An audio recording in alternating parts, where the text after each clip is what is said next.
지금 전 세계가 충격에 빠졌습니다. 한국에서 중국인을 내쫓았다는 충격적인 영상과 함께 소셜미디어는 불타오르고 있습니다. 배타적이고 민족주의적이라는 꼬리표, 그 뒤에 숨겨진 충격적인 진실. 과연 언론을 뒤덮었던 영상들은 조작된 거짓일까? 아니면 우리가 알지 못하는 진짜 어둠이 숨겨져 있는 걸까요? 당신이 지금껏 알고 있던 한국은 과연 진짜일까요? 지금부터 그녀의 생생한 취재 현장으로 함께 떠나보겠습니다. 제 컴퓨터 화면에서 재생되는 영상이 제 가슴을 세차게 뛰게 했어요. 화난 표정으로 소리 지르는 사람들을 지켜봤어요. 누군가가 식당 문에서 밀려나고 있었어요. 영상 아래에는 이런 글이 적혀 있었어요. 한국에서 중국인 방문객들에 대한 광범위한 차별. 안녕하세요. 제 이름은 자피라 젠킨스예요. 저는 20년 넘게 월드뉴스 네트워크의 선임 기자로 일해왔어요. 전 세계의 전쟁, 홍수, 지진, 그리고 정치적 갈등을 취재해왔어요. 하지만 한국에 관한 이 이야기는 제 내면 깊은 곳을 건드렸어요. 또 다른 작은 동아시아 국가의 큰 문제일 뿐이야. 저는 조용히 말하며 더 많은 영상이 제 화면에 로드되는 동안 메모를 했어요. 저는 항상 한국을 그저 스마트폰과 흥겨운 음악을 만드는 곳으로만 생각했었어요. 그 이상은 아니었죠. 온라인의 댓글들은 어두운 그림을 그렸어요. 중국인 방문객들에게 위험해요. 극도로 국수주의적이에요. 외국인들에게 환영받지 못해요. 제 상사가 방금 이 사건을 조사하라고 이 이야기를 맡겼어요. 제 친구이자 카메라 기사인 딜런이 저와 함께 갈 거예요.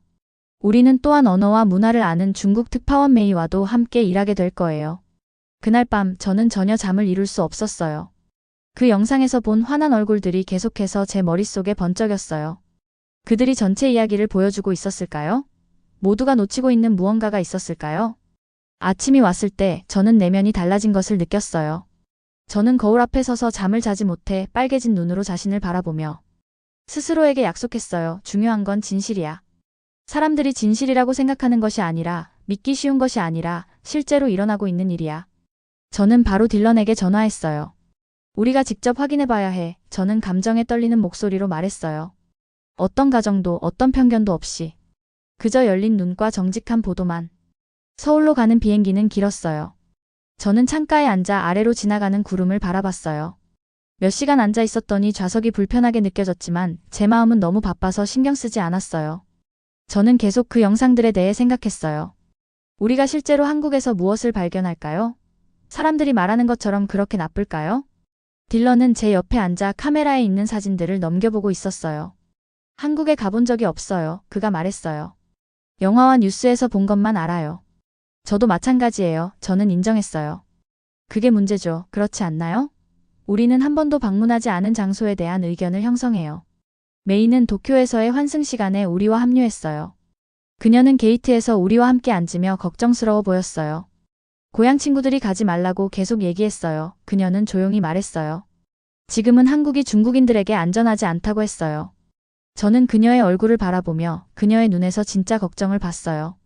그래서 이 이야기가 중요한 거예요. 저는 그녀에게 말했어요. 만약 그게 사실이라면 사람들은 알아야 해요. 만약 사실이 아니라면 그것도 똑같이 중요해요. 우리 비행기 탑승 안내가 스피커로 나왔어요. 우리가 줄을 서기 위해 일어서자 저는 흥분과 긴장이 이상하게 섞인 느낌을 받았어요. 20년의 보도 경험이 이 임무가 다를 것이라고 말해줬어요. 제 직감은 이 이야기가 제가 세상을 보는 방식을 바꿀 것이라고 말했어요. 비행기가 이륙하여 서울을 향해 날아갔어요. 창문을 통해 저는 일본이 아래에서 점점 작아지는 것을 지켜봤어요. 바다가 넓고 푸르게 펼쳐졌어요. 어딘가 앞에는 한국과 제가 찾아야 할 진실이 있었어요. 만약 우리가 알고 있다고 생각하는 모든 것이 틀리다면? 구름이 우리 비행기를 둘러싸는 동안 저는 자신에게 속삭였어요. 만약 그 영상들이 훨씬 더 큰 그림의 단지 작은 일부만 보여준 거라면? 제 노트북이 무릎 위에 열려 있었고 빈 페이지들이 실제 이야기를 기다리고 있었어요. 그게 무엇이든지요. 저는 그때 이 여정이 한국에 대한 제 이해뿐만 아니라 제 내면 깊은 곳에 무언가를 어떻게 바꿀지 전혀 몰랐어요. 우리 비행기가 인천국제공항을 향해 하강하기 시작하자 저는 또 다른 조용한 약속을 했어요. 제가 알고 있다고 생각했던 모든 것을 제쳐두고 새로운 눈으로 한국을 보기로요.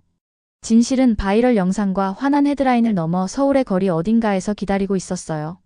그리고 저는 그것이 무엇이든 찾기로 결심했어요. 인천국제공항은 미래에서 온 유리 궁전처럼 반짝였어요.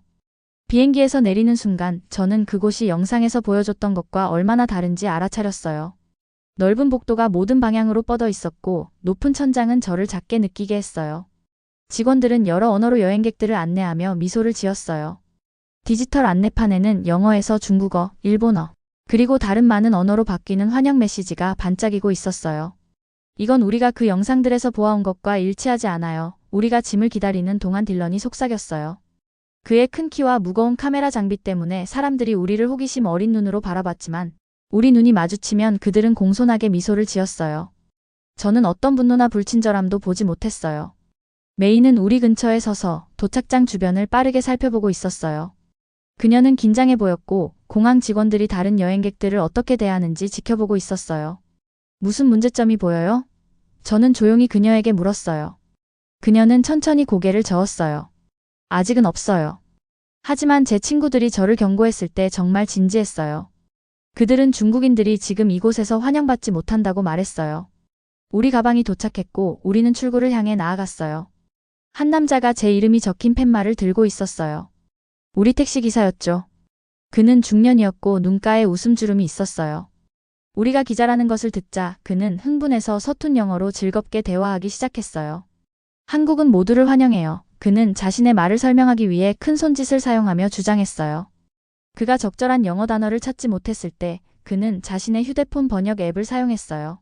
작은 문제들이 가끔 있어요. 네. 하지만 한국은 큰 마음을 가지고 있어요.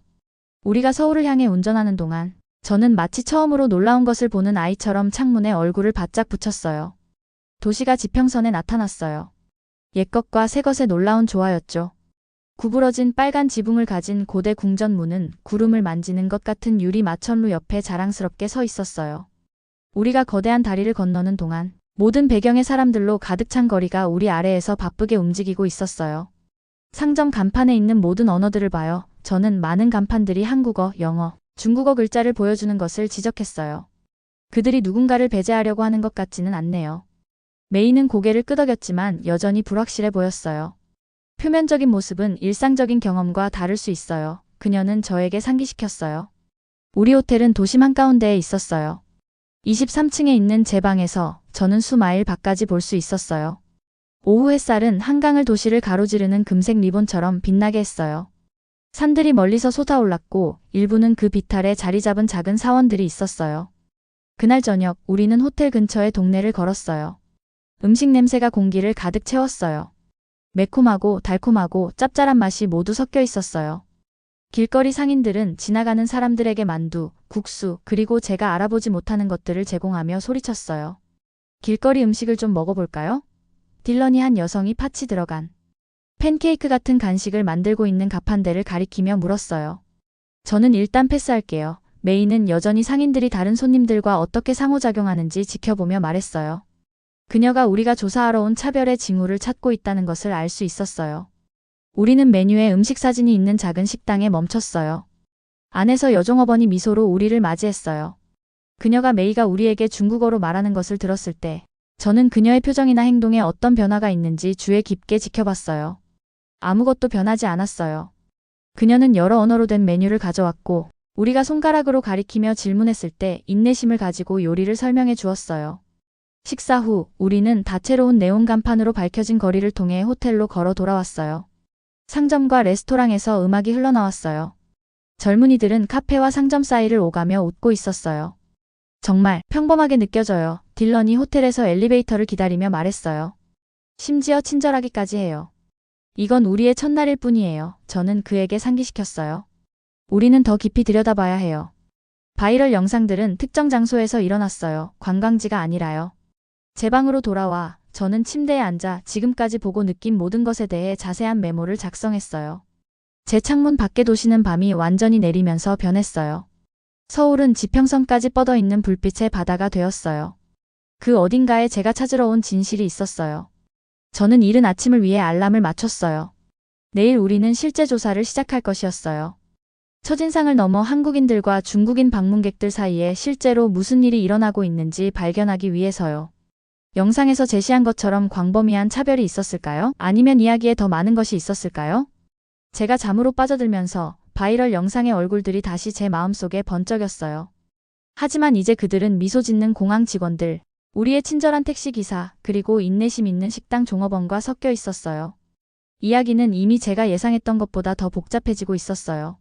우리의 조사는 전 세계에서 관광객들을 끌어들이는 것으로 유명한 번화한 쇼핑 지역인 명동에서 시작했어요.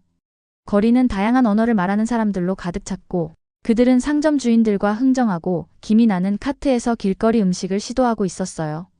이 메뉴를 보세요. 딜런이 작은 식당 창문을 가리켰어요. 한국어, 영어, 중국어, 일본어로 되어 있어요. 그들은 모든 사람이 환영받는 느낌을 갖길 원하는 것 같아요. 저는 다양한 고객들이 상점을 들락날락하는 것을 주의 깊게 지켜봤어요. 상점 직원들이 중국어를 말하는 방문객들과 다른 언어를 말하는 사람들을 어떻게 대하는지 세심하게 관찰했어요. 대부분의 상호작용은 정상적이고 친절해 보였지만 메이는 가끔 작은 차이점을 발견했어요. 가끔 그들의 표정에 아주 작은 변화가 있어요. 우리가 분주한 화장품 가게를 지켜보는 동안 그녀가 속삭였어요. 정확히 무례하다기보다는 뭔가가 달라져요. 우리는 여러 동네를 걸으며 현지인들과 방문객들과 대화하는데 몇 시간을 보냈어요. 복잡한 그림이 형성되기 시작했어요. 제가 영상에서 예상했던 광범위한 차별은 아니었지만 완벽한 조화도 아니었어요. 표면 아래에는 긴장이 있었고 관광객들이 보통 보는 것보다 더 깊이 흐르는 국가 간의 오래된 갈등이 있었어요.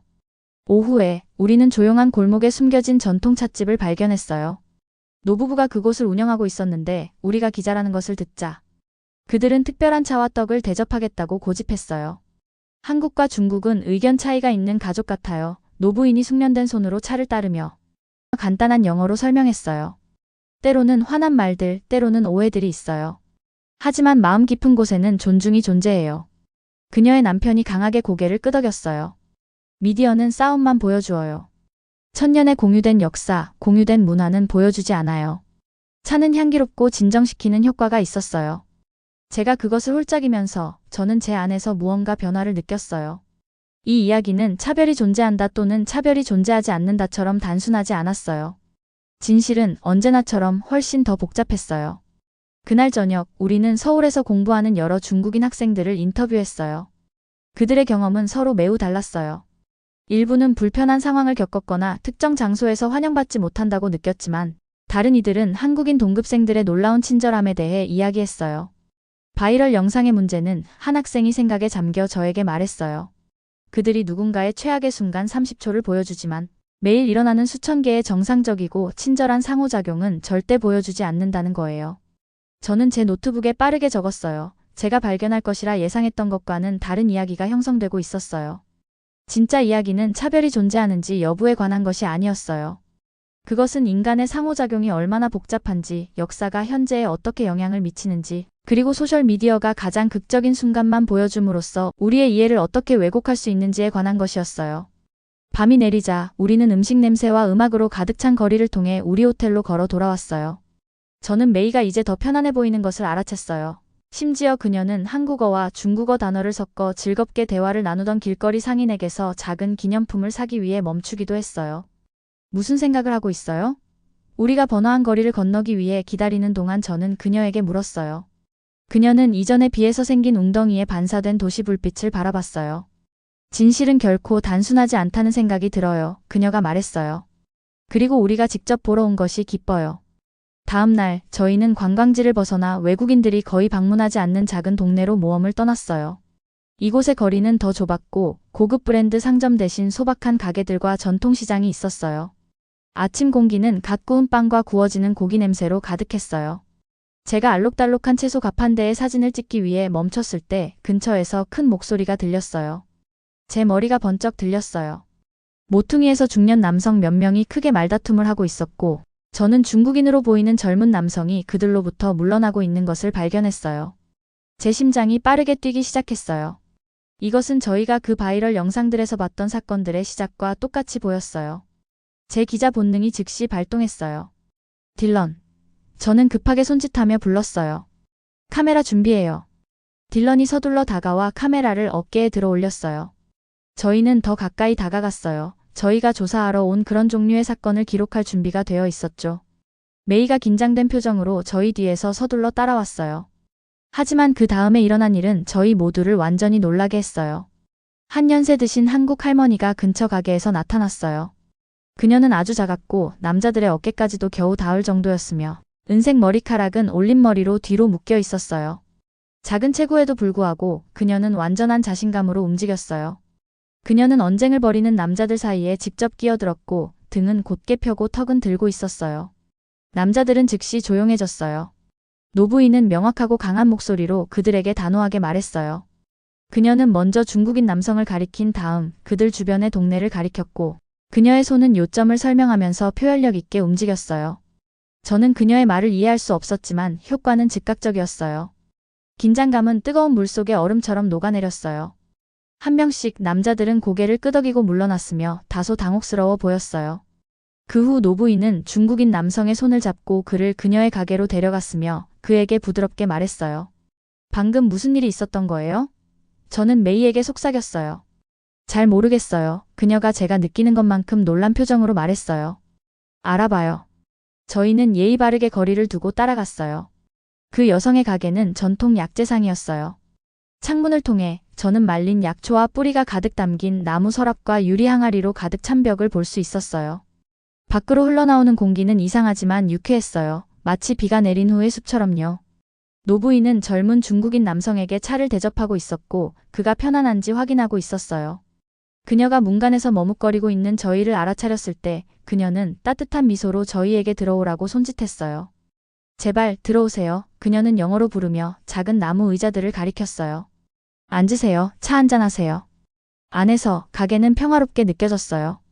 햇빛이 한지 창문을 통해 들어와 나무 바닥에 패턴을 만들었어요. 말린 식물 다발이 천장에서 매달려 있었고 전체 공간이 약초와 향신료 냄새가 났어요. 메이의 번역을 통해 그 여성은 무슨 일이 있었는지 설명했어요. 저는 그 사람들에게 우리가 우리의 최악의 감정보다 더 나아야 한다고 말했어요. 그녀가 더 많은 차를 따르면서 주름진 손이 우아하게 움직이며 말했어요. 이 젊은이는 여기서 한국 의학을 공부하고 있어요. 그는 우리의 손님이자 미래의 동료예요.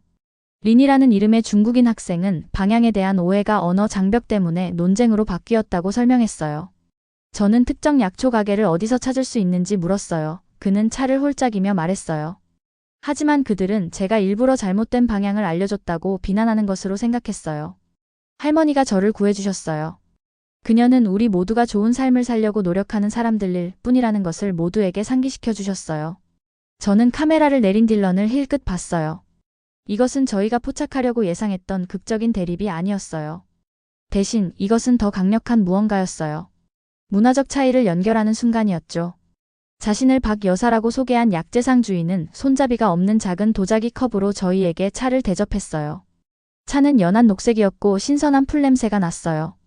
제 아버지는 중국 의학을 가르쳤어요. 그녀는 저희가 차를 홀짝이는 동안 말했어요.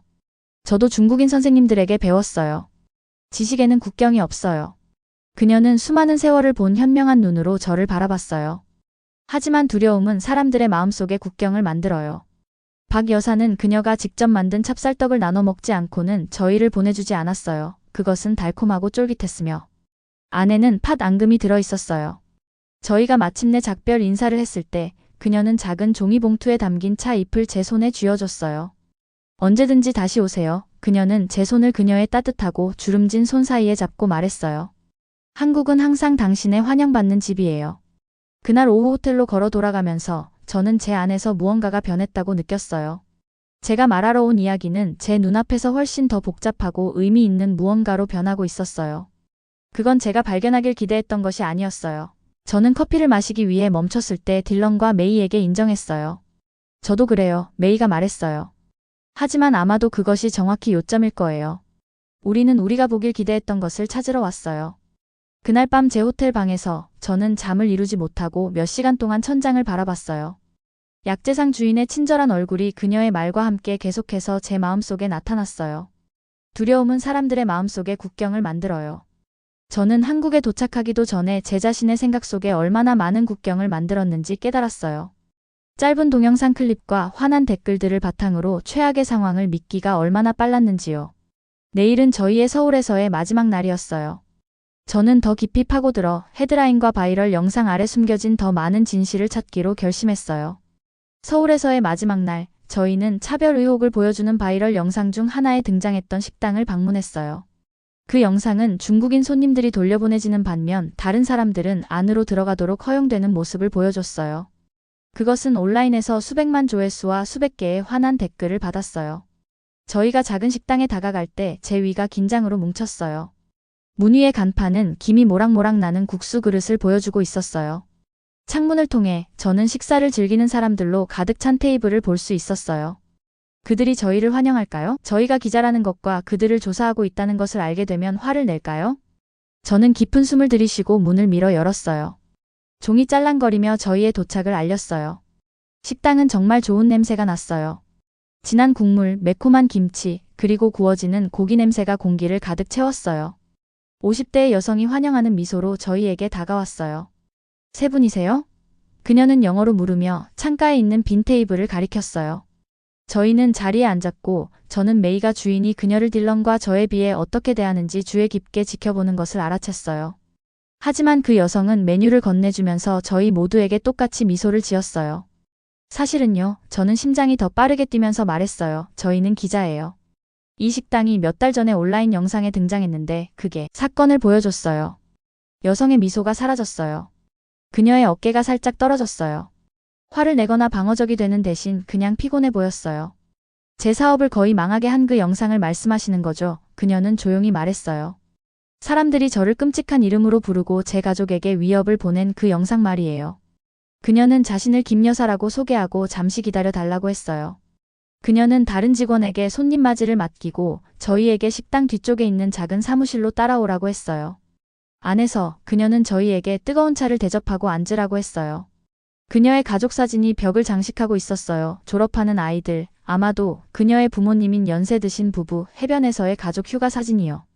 뭔가 보여드리고 싶어요. 김 여사가 말했어요. 그녀는 예약 장부를 꺼내 3개월 전 날짜로 펼쳤어요.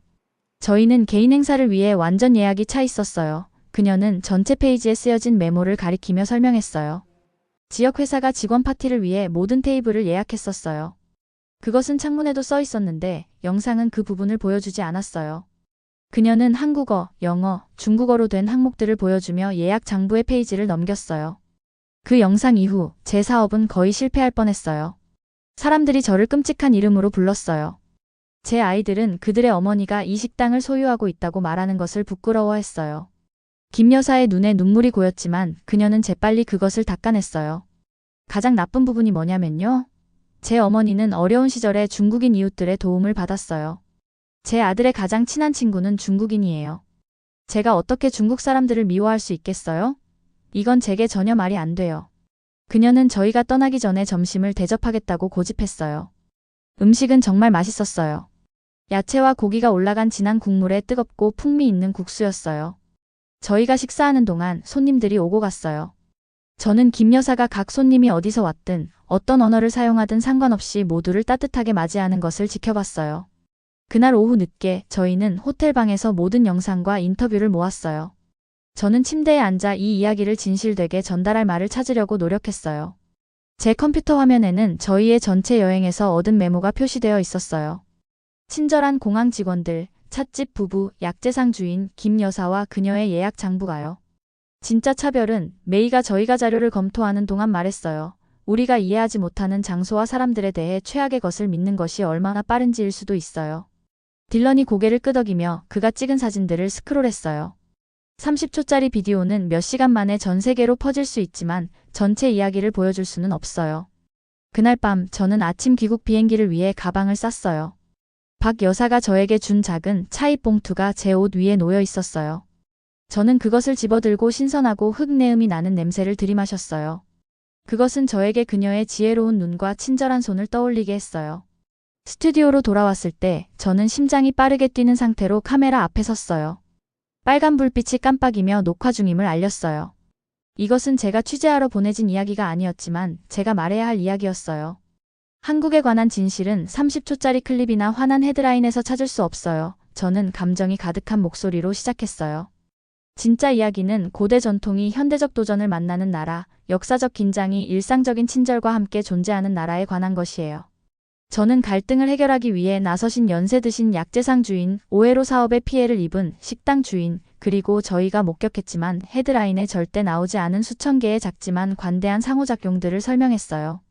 제가 한국에서 발견한 것은 문제가 없는 완벽한 사회가 아니었어요. 저는 마무리했어요. 하지만 사람들이 문화적 차이를 넘어 다리를 만들려고 노력하는 복잡하고 미묘한 장소였어요. 방송이 나간 후 전 세계 시청자들로부터 메시지가 쏟아졌어요. 많은 사람들이 더 완전한 그림을 보여준 것에 감사했어요. 일부는 한국에서의 자신들의 긍정적인 경험을 공유했어요. 다른 이들은 오직 바이럴 영상에만 기반하여 의견을 형성했었다고 인정했어요.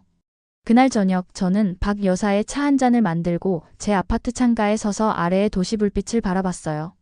20년의 저널리즘 경력 중에서 저는 임무에 의해 이렇게 변화된 적이 거의 없었어요. 진실은 거의 단순하지 않아요. 차가 제 손을 따뜻하게 하는 동안 저는 자신에게 속삭였어요.